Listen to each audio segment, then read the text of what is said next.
Well, hello everyone, and welcome back to Adrian's Digital Basement 2. It's another day, which means it's another CRT video, just a quick one, hopefully. This is a Mitsubishi, I'm looking at the model number here, AT1332A. This monitor was made in 1985, and, well, I think it's a CGA monitor, but I'm not 100% sure. It's definitely a color screen, hence the little rainbow logos there. But we'll need to test it out. We'll do that on this video. In addition, we'll take a look inside and see what's going on. Now, taking a look at the front of this monitor, if you are familiar with the IBM PC Junior, you might be wondering why this monitor looks so similar. Well, as far as we can tell, this is, well, the PC Junior monitor is OEM'd by Mitsubishi and is probably based on this monitor. And the funny thing is, if you look up the part number that I just listed off the back sticker of what this monitor is, you can find people talking about the fact that this monitor is like the grandfather or whatever of the PC Junior monitor, but I couldn't find a single picture of this monitor or like any reviews or anything about it really, just, well, the fact that it existed. And clearly it does exist because here it is. It exists right here on my bench. Now, as I had mentioned, this thing is made by Mitsubishi, and I really like this little stylish logo that's going on down here. On the front, there's also a power switch with an LED over there, and there is actually a little hidden door down here, which is really hard to open. In fact, the monitor right now is sitting on my little swivel stand, and I'm not even sure that that little cover can be opened at all. I think we need to lift this monitor up, and I need to flip down the little tilt stand, which is going to be a little bit of a trick without looking at what I'm doing here. All right, well, I had to tilt it up to take a look. Somehow this comes out. Okay, that pops out like that. And then this clips in there. Okay, there we go. Now I'm gonna move my tilt stand. Whoa, everything is sliding around. And now the monitor has a little bit of tilt on it. I mean, it's a very minimal amount, but I guess that's enough to get this little door down. But I don't even know how to get it down. Oh, okay. You just sort of push on the lower area here, and then it flips down. Now it's gonna be really hard to see, but we have horizontal center, contrast, and brightness controls, and they are potentiometers that are facing down. So my fingers are touching the controls right there. There's just those three controls, and that is it. And to push this, or to close it, you just push it up and push in the middle, and there we go, it's closed. Now, one of the big differences on the PC Junior monitor is it doesn't have an H-center control on the front. The controls are exposed, and it also has a larger bezel here because it has a speaker, and there's an extra knob, so the third knob instead of H-center is volume control. And the cable that connects to the PC Junior is proprietary. It's not just a normal 9-pin like this thing has, and that carries the audio signal as well into the monitor. But I gotta say, from a look standpoint, I really think this thing looks quite stylish. The case is painted, so there's no yellowing whatsoever. I have a little bit of a darker gray color here and a lighter beige gray on the top. The monitor is pretty dirty. I gave it like a quick cleaning before starting this video, but this thing was pretty filthy when I got it. But I have to say, underneath the grime is basically a mint condition monitor, which is pretty cool. The CRT on this really belies that this is a Mitsubishi made tube. It kind of has a greenish blue color phosphor, and that is very characteristic of all the Mitsubishi screens. And I'm pretty sure the PC Junior monitor is exactly the same.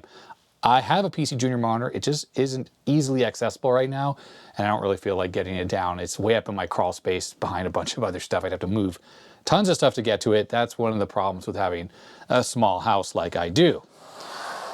Let's rotate this around, and I don't have the stand on it anymore. We're gonna slide it around on the towel here. So the side of the screen here, or the side of the monitor that is, has some ventilation. And that's interesting because the IBM version of this monitor has the ventilation on the top here and not on the side. So the cool thing about side ventilation like this is maybe it doesn't work as well because the heat doesn't rise as easily. I don't know. But the truth is the dirt doesn't go inside the screen. So you can see here it's just smooth and everything. And yeah, so that's pretty cool actually. Now on the back of the monitor, things look a little bit different than the PC Junior. The back panel looks slightly different. There's an indentation here for the label. We'll zoom in on that in a second. And the PC Junior one looks a bit different. Tilting it up, we have the 9-pin cable here that goes to the computer. It's just a standard DE9. All the pins are populated, which is why I think this thing is CGA. It could be EGA, but I think that's highly unlikely. It also has a built-in power cable, which is right here. I just have it twisted up. It is a grounded connection. Also visible are a couple of holes here for adjustments, but there's no labels on them at all, so I don't know what they adjust. We'll figure out when we open it up. Definitely little like spots here for things like labels that aren't installed, and there are 2 more holes there which is almost certainly going to be focus and the screen control on the flyback. Now, one thing that's interesting to point out, and this was pointed out by Sark actually, a friend of mine who's way more of an expert at CRTs than me, the cutout right here in the plastic, you see those little notches on each side? That really screams that Japanese EIJ style connector, the multi-pin one that you see, well, I think I showed on a Panasonic TV that I had, and it's also on the back of some other Japanese style monitors. It's typically carrying RGB and whatnot, but it looks like that's what this monitor has originally for the Japanese domestic market, and they switched it out for like a block of plastic here so they could put this cable in there. So that's a little interesting tidbit that sort of belies where this thing comes from. I'm also wondering here that there's this plastic cutout right there, that maybe this originally had something like a IEC connector right there, so I had a detachable power cord, and maybe for cost savings or whatever, they just did a permanent one. Here's the label on the back of the set. As I mentioned, it's an AT1332A. October 1985 is the manufacture date. Made in Japan, of course. All the best things are made in Japan. Definitely in the 80s, Japanese-made monitors were super duper top quality, and the 1702 is no exception. That one's made by JVC, well, the North American one is, and they are ultra reliable. And there's a good chance this monitor is just going to work perfectly. But we'll open it up first, poke around inside, and then we'll give it a test. Let's get the back cover off this monitor, and to do so, I'm just going to very carefully put this on the front here. And while I'm at it, I'm going to take this, oh no, I'm going to leave that tilt stand down actually, because we're going to need to make adjustments to those controls. Now, it goes without saying that you should never ever open up a CRT monitor, or power supply for that matter, if you don't know how to do so in a safe manner.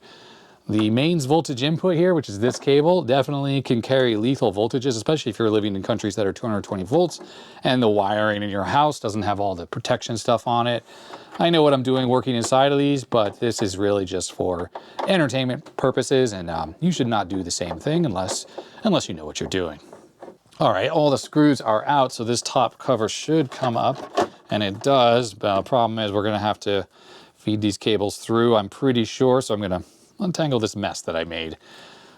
They were kind of bundled up in a way when I got this monitor, and I prefer to keep them in these round coils. It's just a little easier to deal with once you undo the cable. It doesn't leave them in this springy memory configuration when they're not tied so tightly, so loosely coiled that is. One thing that's nice though is that the jacket on these cables is a very soft, kind of like silicone feeling rubber. So it's very malleable, and you know, I think the memory that's in these should go away relatively quickly. Now I gotta try to feed these cables through here. So I'm just gonna hold them up here like this, lift straight up. Okay, so in the top cover, we got a bit of soot there. So this thing definitely has some runtime on it. Hopefully that means it's not worn out, but if it is, it is. Fuse replacement information, and that's pretty much it inside of there.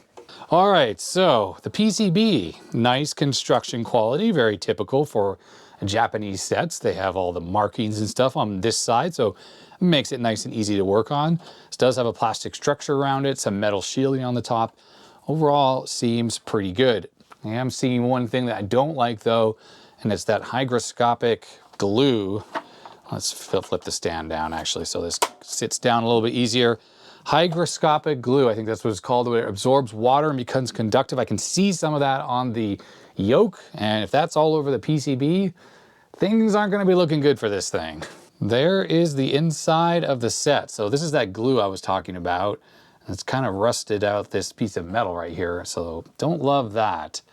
Hopefully it hasn't caused too much damage. What can happen is the windings here on the yoke, it's copper coated enamel, or I'm sorry, enamel coated copper.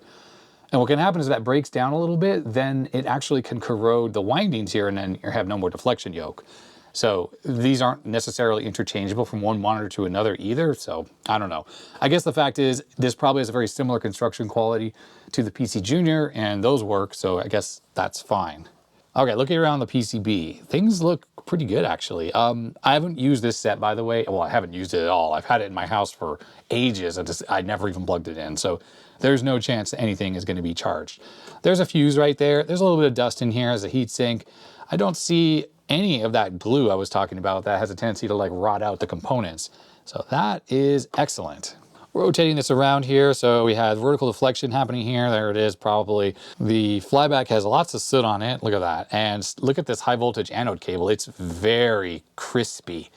So as long as you don't bend that too much, it's probably fine, but it's sticky and probably would crumble if we try to manipulate it at all. It is possible, I think, to change these out. Although I've never done that. I have to ask Sark about that. Now looking at the monitor here, I do see some more controls here. There's like a width coil down there. I don't know if you can just see it right there. That probably allows you to adjust the width of the picture. There's no external control for that. All right, so these two controls down here, these are kind of like multi-position controls. This one here says, it's really hard to read because there's plastic trims in the way. Oh, V center, vertical center. That's interesting. So it has a little 4-position or 3-position switch here for that. And then this one here says H center. So you can position the image. Well, there's a control on the front for the H center, but there's another one right here. As I mentioned before, this one right here is going to be the horizontal size. You can need a plastic adjustment tool to adjust that though. You would stick it in the top here. And you do not want to use something metal. You won't be able to see it from this camera angle, but down on the PCB, I see horizontal hold, I see B+, I see not too many components, but everything looks to be in very good shape. It's not too dirty, actually, even though this thing obviously has a lot of hours on it. The caps all look okay, you know, from top view. And then looking on the back, these are the two controls that are accessible through the plastic that aren't labeled. The one on the left says vertical height, and the one on the right says vertical hold. So we do have two controls there, and that's actually good because if you're going to run this machine in PAL mode, for instance, or 50 hertz, this machine, this monitor, you'll probably need to tweak these potentially. Just in case anyone's very familiar with the PC Junior, I just wanted to kind of show a top-down view here because, yeah, someone might want to know what this monitor looks like on the inside here. Let's get the light over here. Shine a little more light in there. So I don't know if that looks the same. I don't think I've ever been inside the PC Junior, but there it is. Now you notice this rather large PCB on the neck board here. Now this is because they do all the video processing directly on this board, and that's to ensure the highest possible picture quality. So everything on this board down here is generally going to be related to deflection, and that's it, and the power supply, of course. But deflection and the power supply, that's why we didn't see any controls for like, well, any of the controls for the picture, that is, just the geometry only. And that's because everything is going to be right here. Hopefully this is actually going to be in focus. Well, we have the drive controls and the bias controls along the top edge here. Next up is the service mode switch. So you can switch this to goes into a mode that just draws one horizontal line, allows you to adjust these drive and cut controls properly. And then over here, there's a sub brightness control, and the brightness control on the front of the monitor is going to make its way over to this PCB. And over here on the far edge is actually the RGB cable coming straight in from the computer connection into here. Now the sync signals are going to come off this board and go down to the bottom. Like I said, all the video processing happens right here. Looks like a lot of the components on here come from the 18th week of 1985. And it looks like there's some optocouplers over here for all of the digital inputs, because this is a digital TTL monitor, so it's a 5 volts or 0, right? So you don't have to worry about analog going through optocouplers. It doesn't really work that well, but this does. So I think that protects the entire board here from any issues. If anything kind of like sparks to the DE9 connector, it should be, well, stopped at those components right there. While looking down at the bottom, by the way, down through the neck board here, I can see a vertical linearity control. So just FYI, that's what's available on this monitor. For all of the tube aficionados, there it is. It's a color picture tube by Mitsubishi, of course it is. And they even have the model number of the set stuck on there with the AT13332AL. And you can kind of get a view of this very, very crusty and extremely hard high voltage cable here. That is actually a little bit worrisome. This thing is like a piece of plastic now. It is no longer supple. I'm also noticing down here on the edges of the deflection yoke are little magnets, and they put that on there for corner correction and purity control or purity fixes and stuff like that. So that shows a lot of care went into making this monitor. They wanted to make sure that the picture was relatively good from a geometry standpoint. Yeah, that's a lot more than you'd see on like some cheaper stuff that they don't even bother with that stuff, and you get like corner distortions, things like that. Okay, well, I think it's actually time for powering this thing up, and let's see what happens. I'm just going to start with AC power. We're going to give power to this thing with no input signal, and let's make sure we get working high voltage and no sparks or things flying out of this thing. So that's always the first thing I like to do. Here we go. Okay, power is in. Nothing happened, which is good. Shouldn't, because the power switch is off. And here we go. Maybe, if I can find the button. Oh yeah, we got full on high voltage immediately. No weird sounds. Everything sounds okay. I don't think we have any kind of picture. Of course, I can't get to the little control thing because the doors. Oh, there we go. I can get the door down. Let's see here. Oh, I see a little bit of something. Okay, cool. Got some kind of an image there. There's a little bit of a raster. It's very, very minor, but let's turn it off. We might see a collapse. Yep, there we go. All right, we're over here on the bench. Power's on. I have it hooked up to the test bench, which is CGA. Here we go. Ah, we're out of adjustment there. We're out of adjustment. Let's see. What do we got here? Got a very dim monitor, I think is what we get. That's it. That should be pretty bright right here, and it's not. The other annoyance with this thing is the connector here on the end. Well, it's like got screws, and if you don't screw it in, you know what?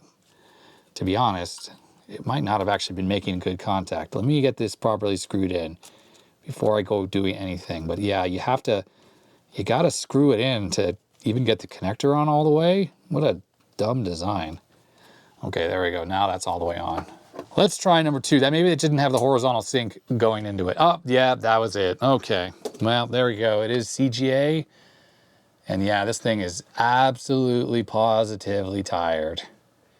Got to turn the brightness way up to even have a somewhat usable picture. And unfortunately, doesn't look good at all.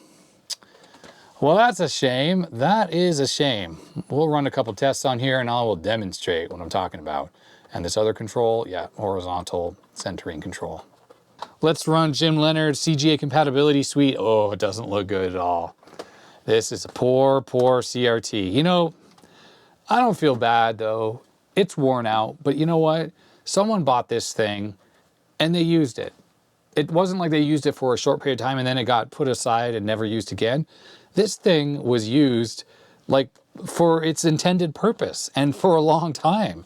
And that actually is pretty cool. I mean, it's worn out now and that's a shame because it's not like we have tons of monitors. It's not like I have Mitsubishi monitors floating around. I mean, it works obviously. So if you have no CGA monitor, this is better than nothing, that's for sure. Let's look at monitor calibration. Okay, so Jim ended this test pattern for me here and really need some size control stuff. I think we had some of those on the back here. I'm gonna reach around in a way that doesn't shock me. Okay, so this one is the size, obviously.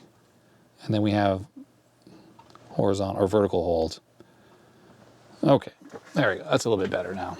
I have the shutter locked. Hopefully we don't have any bars or rolling or whatnot. I think we would have a second ago because it was in kind of an automatic mode. Anyhow, the text is sharp enough. It's just really, really dim. And actually, this is really funny. The brown text down here has a whole lot of like yellow fringing around it. Actually, it does over here too. That is not unusual for some of these monitors. I'm not 100% sure if that's a fault like that had developed in this monitor or it was always there. This stuff is handled all by TTL circuits with a little bit of analog circuit that converts the TTL digital into analog. And this monitor, as you can see, handles the brown properly. So the yellow is here, bright yellow, and it's not dark yellow, but actually brown, which is correct as far as CGA goes. Let's see about adjusting some controls here. Okay, that's the focus control. I'm on the top of the flyback. And it was actually in pretty good focus already. And it's not blooming too badly, I mean, even though the CRT is very worn out. All right, I am on the screen control here. So obviously turn that down, turn that up, and turn it up enough so we can start to see some raster here. And I can turn down the brightness control in the front here. So that helped the picture a little bit. Looks a little bit better here. Let's exit out of there. Oh yeah, there we go. I mean, yeah, there's some blooming and stuff going on because it's really overdriving the CRT, but, well, actually, that doesn't look super great. It's definitely blown out. I can see when I turn the picture way down, the text becomes a lot easier to read than it is when I turn it up. Let's turn up some of the drive controls a little bit. So here we're turning up the red drive, and the red is definitely weak. It was looking kind of a little greeny, bluey on there. And this is the blue drive, turn that up a bit as well. Oh, that looks a lot better. Looks like the green electron gun was the most powerful one on here, and the blue and the red were sort of the weakest, but like the red is turned all the way up now. So We are really pushing this CRT to the limit. Let's check this color out again. Yeah, it looks okay. I mean, it's certainly usable. It's not like it's a throwaway CRT or anything like that. I guess my point being, though, is that it's, yeah, unfortunately, it's just not super great. But that's how it goes when you have CRTs like this that are just super, super duper well used. Let's just try out Planet X3 on this thing. Now, interesting is the CGA card I have in here is a VTech card, and I figured out there's a hidden jumper on there when you install it. It supports the Plantronics 16 color mode, which is this. Yeah, there it is. 16 colors on a regular CGA adapter. So that's pretty cool. Now, it's not high-res 16 colors. It's using like basically like the Tandy graphics set. But there it is. It's working. Colors look a little not great because of the way this monitor is adjusted, but that's what you get because it's worn out. Anyhow, that is going to be it for this video. It was a really quick one. I just really wanted to see if this monitor was working, and it obviously works. But unfortunately, well, its life is spent, and you know, I'd rate this, let's see, out of a letter grade, this is going to be a C+ picture. Absolutely usable. Gets the point across. It is a CRT. It's not bright. Down here in the basement where it's not really bright, it's fine. If you tried to use this like in a really bright sunlit room, you'd struggle with it. Not to mention, you know, you're getting some blooming and stuff on here because of the fact we're overdriving it. But c'est la vie. That's how it goes with these old CRTs. You never know what you're going to get. And that honestly is the danger of buying CRTs sight unseen. Because if you can't turn it on and test it out, you'll have a very hard time telling how it is through a camera. People can take pictures of it running, but the automatic gain on the cameras and stuff will make things that are dim look better than they actually do. When you get it home, you might be kind of disappointed. On the other hand, I'm a little bit of a snob, I suppose, when it comes to CRTs. Like, I've worked with so many now. I know a bright, good CRT when I've seen it, and unfortunately, this is not one of them. If you do happen to come across one of these monitors, though, and it's not worn out, seems like a pretty good monitor. It is just a CGA monitor, but the CRT looks to be pretty high resolution. I guess it's probably very similar to the IBM PC Junior ones. And I mean, the funny thing is, if I had a PC Junior, like, cracked one that was like unused or low hour, I could probably swap the CRT into this and have a perfectly good monitor. But as it sits, I'm not going to e-waste this or anything like that. I'm just going to give this monitor away to someone local here in town because there are people that need CGA monitors, and this is a perfectly good one. So thanks for watching. That's it. If you enjoyed this, thumbs up, comment down below. Huge thanks to my patrons. If they literally make this possible. All this YouTube stuff in my basement here. It's like, thanks to my patrons. If it wasn't for them, I wouldn't be able to do this. So yeah, it's pretty darn cool. And if you want to become a patron, you can do so. There's a link in the description below. And I think I've talked out. I'm talking a lot today. My voice is starting to get a bit raspy. So that's going to be that. Stay healthy, stay safe, and I will see you next time. Bye.